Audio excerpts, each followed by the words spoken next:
ప్రతి సంవత్సరం. ఇప్పుడు వచ్చింది దేవుని ముంగట దేనికోసం వచ్చింది అది, ఎవరికి చూడడానికి వచ్చింది అది. ఏం చేసింది మాకు అట్లా కూడా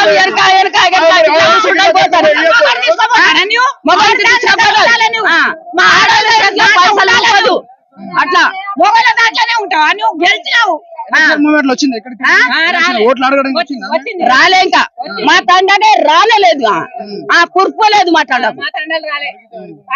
మా తండ కుర్పలేదు. 6 పథకాలు ఏ పథకాలు వచ్చినాయి? ఏ పథకాలు రాలే, ఒక్కటే బస్ ఫ్రీ చేసింది కానీ ఏం రాలే మాకు. బస్ పథకం ఏ విధంగా అనిపిస్తుంది మీకు? బాగా అనిపిస్తుంది.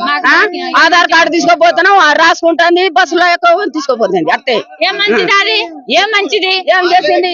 ఇప్పుడు ఆటోలోకి చంపుకున్నది, ఇటు పేదలోకి చంపుకున్నది. ఇంకేం ఆడోళ్ళు పట్టుకుంటా వస్తారు, మగోళ్ళు అయితే సీటు ఇక్కడికి వెళ్ళి హైదరాబాద్ పోయేదాకా